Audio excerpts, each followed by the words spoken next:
Po pierwsze przedstawimy Wam wszystkie koszty, jakie ponieśliśmy w naszej podróży do Hiszpanii. Dolna część tylnej ściany, o tutaj, pod spodem, jest wilgotna, taka miękka.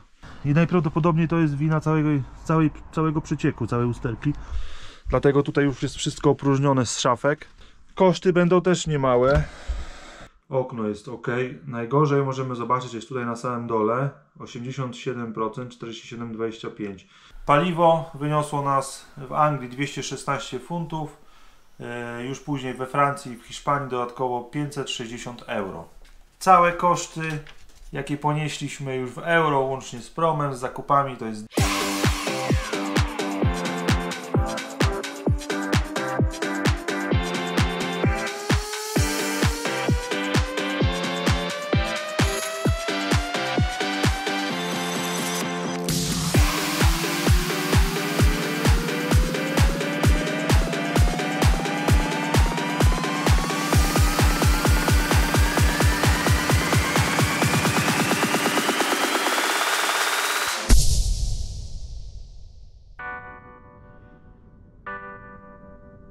Dzień dobry, witam wszystkich serdecznie na naszym kanale. Jesteście na kanale CamperGo i w dzisiejszym odcinku zajmiemy się dwoma rzeczami. My, jak wiecie, wróciliśmy już z Hiszpanii. Było super, niestety wszystko co fajne szybko się kończy.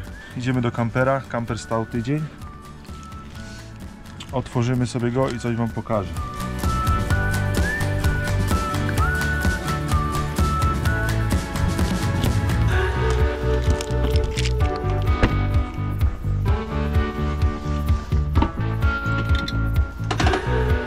Właśnie tutaj jeszcze mam też taki problem z tym stopniem, tak przy okazji powiem. Chyba trzeba będzie wymienić silniczek.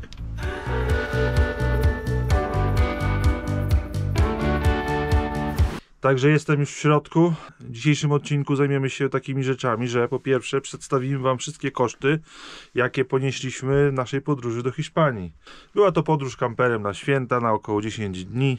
Jak wiecie, albo i nie wiecie, mieszkamy w Wielkiej Brytanii, dlatego my jechaliśmy stąd. Także doliczymy prom, paliwo, ceny życia tam, zakupów. Także to Wam przedstawię. Ale jest jeszcze jedna rzecz, którą chciałem Wam pokazać w tym odcinku. A mianowicie jedna rzecz wydarzyła się w kamperze. Mamy wilgoć. Niestety cała tylna ściana, znaczy nie cała, dolna część tylnej ściany, o tutaj, pod spodem, jest wilgotna, taka miękka. I niestety te miejsca przy schowkach również. Już podczas zakupu tam tak było delikatnie miękko, jak się to dotykało, ale szczerze mówiąc ja tego nie zobaczyłem w tym kamperze. No i tak jeździmy już koło roku, ale teraz zgłosiłem się do takiego pana tutaj, który sprawdza, robi taki dump raport w całym kamperze, sprawdza wszystko, sprawdził nam to wszystko. No i okazało się, że właśnie w tylnej ścianie jest ta wilgoć. Zdejmę te poduchy, żeby Wam pokazać dokładniej, o co chodzi. Kamper już jest pusty w większości, bo przygotowujemy go na wyjazd właśnie na naprawę tego, bo już wszystko zostało ustalone i pokażę Wam, co będzie naprawiane.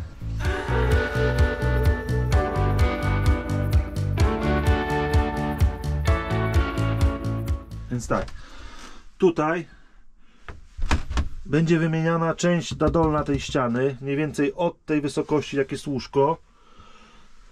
Ten dół będzie wymieniany, bo ponieważ tutaj już jest, można zobaczyć, miękko, a tutaj nawet się dziury już porobiły. Tak samo wilgoć jest dookoła tych schowków tutaj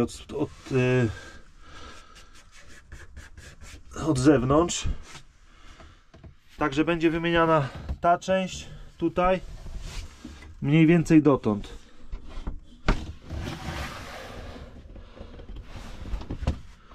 Tutaj są schowki, dotąd będzie wymieniany taki pasek, czyli ta część tu, na tyle ten pas cały dookoła i z tamtej strony przy schowku, gdzie jest schowek od butli gazowej również. I tak samo mokra jest tutaj w tym rogu podłoga, także mniej więcej taki kawałek będzie też wymieniony tej podłogi pod spodem. O, ja nawet nie wiedziałem, jaka tutaj jest dziura, że tutaj woda wszystko spokojnie może przepłynąć. Ale to chyba jest, tak, to jest na kabel zrobiony taki otwór. U góry te wszystkie szafki tu zostały sprawdzone. Tutaj nie ma żadnej wilgoci, wszystko jest w porządku. W szafach też jest ok, w toalecie. Z przodu, tutaj w alkowie też jest wszystko w porządku. Wilgoć została sprawdzona wszędzie tam na tych rantach.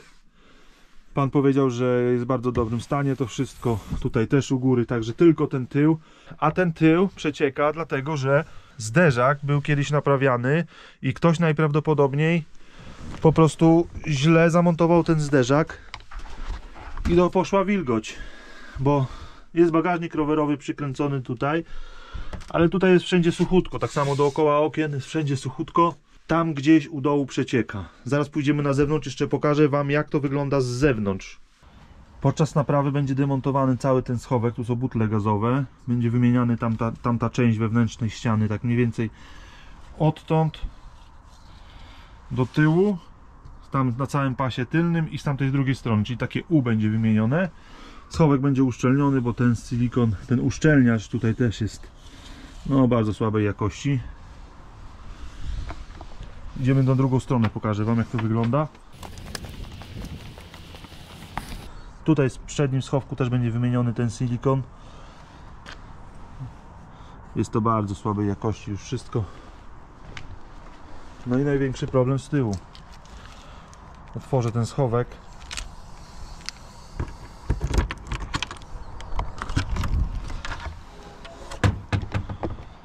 O, tak to wygląda. Tu wszystko jest miękkie. Praktycznie. Na całej długości. Tu już mniej, ale najbardziej jest tutaj z tej strony.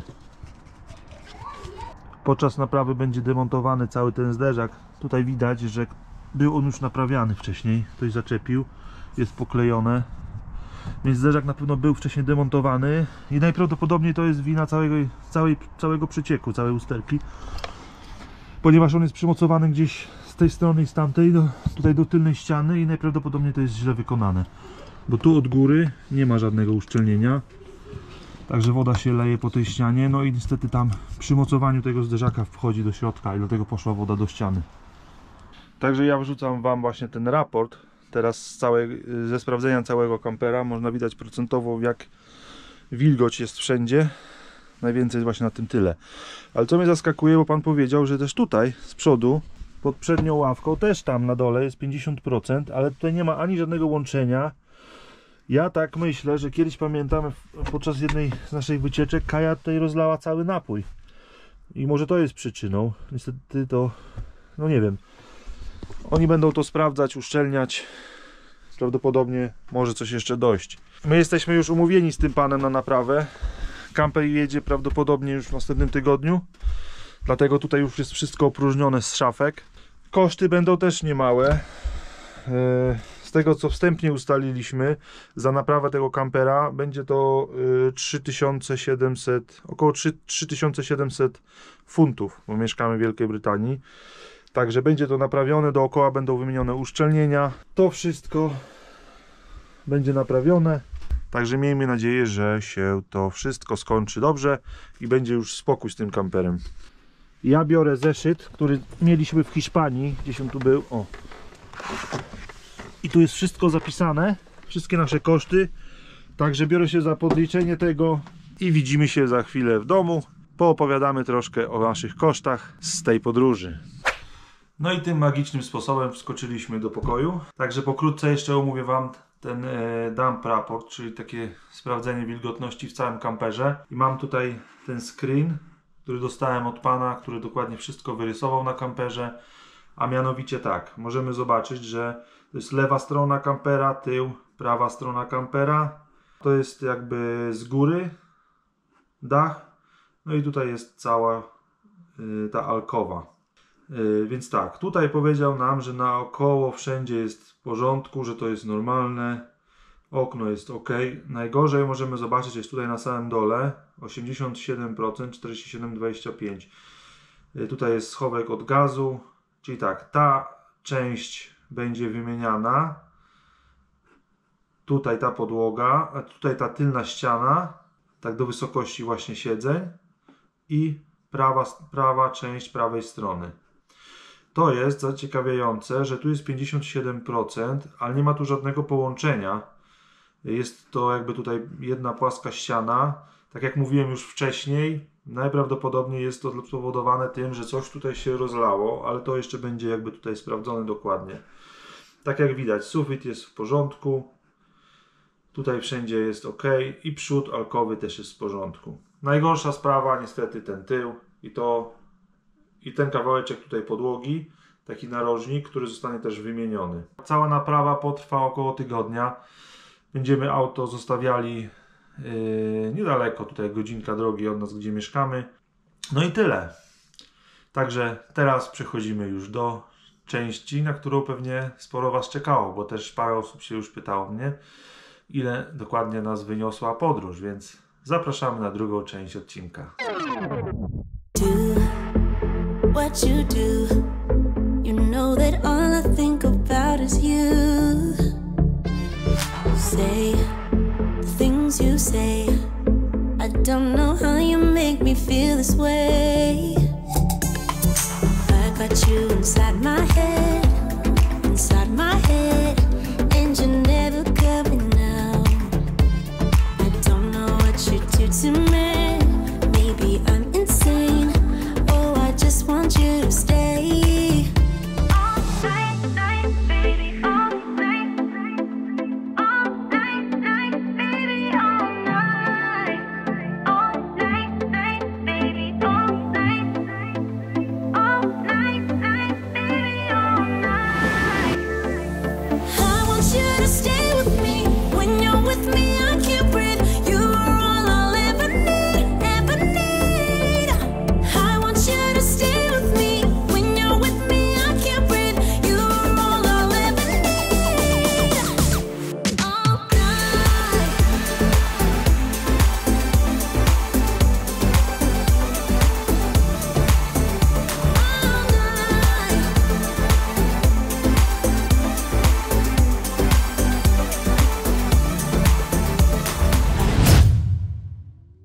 Witajcie kochani. Cześć jeszcze raz. Bierzemy się za podsumowanie naszej podróży. Mamy wszystko podliczone. Takie podsumowanie, czyli tak, my wyjechaliśmy 22 grudnia, wróciliśmy 2 stycznia. Spędziliśmy 12 dni w podróży. Mieszkamy w Wielkiej Brytanii, więc stąd płynęliśmy promem. Prom z Dover do Calais, z Calais do Dover. Jeżeli chodzi o koszty, prom kosztował 252 funty w dwie strony. Następnie paliwo zatankowaliśmy w Anglii 166 funtów, później tankowaliśmy we Francji za 150 funtów, w Hiszpanii 76, 115. No i tak, podsumowując całe paliwo wyniosło nas w Anglii 216 funtów, już później we Francji i w Hiszpanii dodatkowo 560 euro. Także to był pierwszy koszt, taki znaczny. Jeżeli chodzi o zakupy, czyli wszystkie zakupy Lidl, głównie w Lidlu kupowaliśmy, ale nie tylko, w Markedonie, w sklepach lokalnych, takie ogólne zakupy spożywcze. Czyli tak, w Anglii jak wyjeżdżaliśmy, to pierwsze zakupy zrobiliśmy za Na 106 funtów w Lidlu. I później następne zakupy 178 euro. O. Także to były koszty zakupów. Jeżeli chodzi o kempingi, no to tak, głównie na kempingach się nie zatrzymywaliśmy, tylko pierwsze 3 dni w San Sebastian, 2 noce. To był taki najdroższy chyba kemping, prawda? Bo tylko raz zatrzymywaliśmy się. Tak, to był najdroższy kemping, no bo po prostu to było w San Sebastian, no i tam chcieliśmy spędzić Wigilię, dlatego to zatrzymaliśmy się na kempingu. I tak naprawdę jedyny był otwarty kemping w San Sebastian, bo reszta to było wszystko zamknięte. Zaczynało się tak, jak sprawdzaliśmy, tak od kwietnia ten sezon idzie już w San Sebastian, więc ten jedyny kemping był otwarty. Później tam już dalej na południe to na pewno te kempingi były bardziej otwarte. Ale my zwiedzaliśmy tą taką północną część, tak, i dalej tam jakby zachodnią część.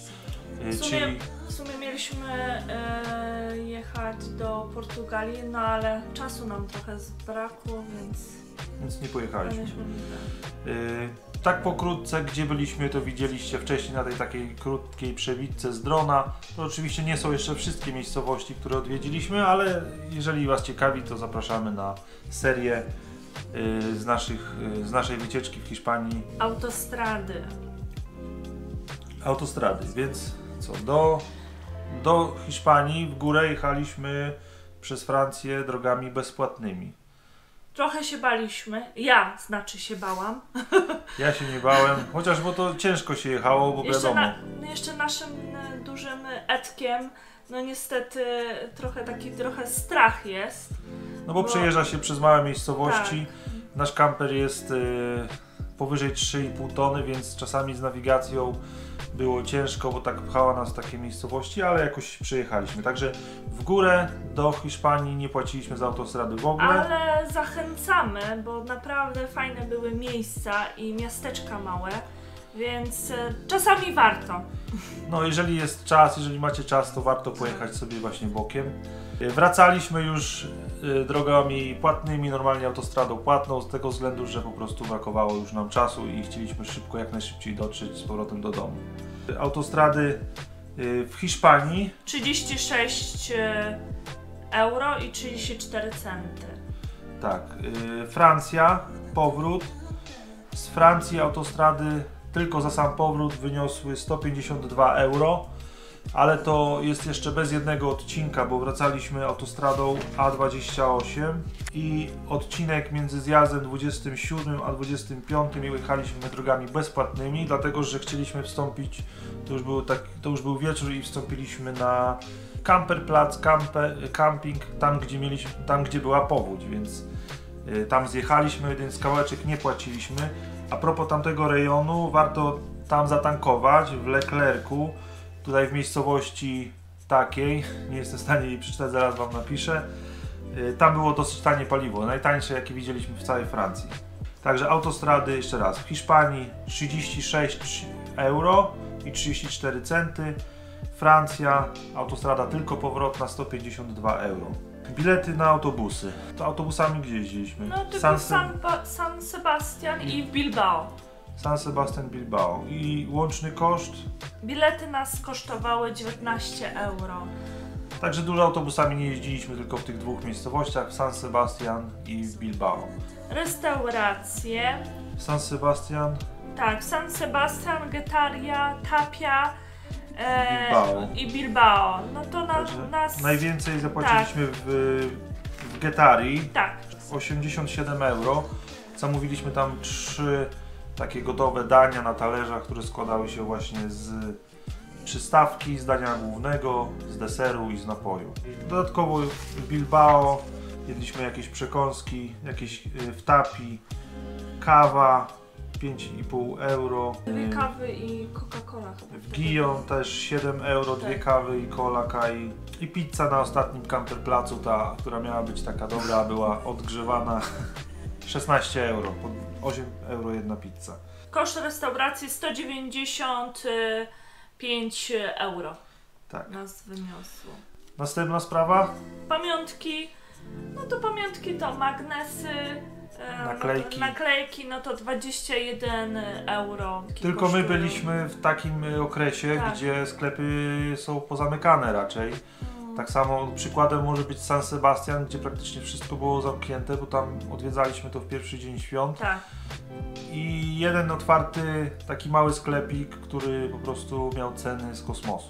I przede wszystkim no to były święta, tak? Więc każdy, jak wie, Hiszpania no to tak jest tak samo katolickim krajem jak i Polska, tak?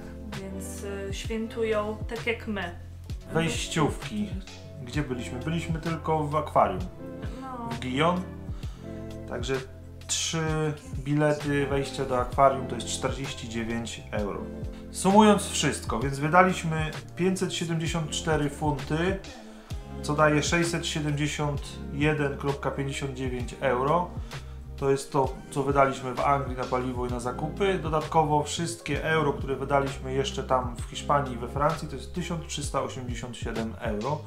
Sumując to te dwa koszty, czyli to jest taki całkowity nasz koszt, W euro wyszło 2059 euro.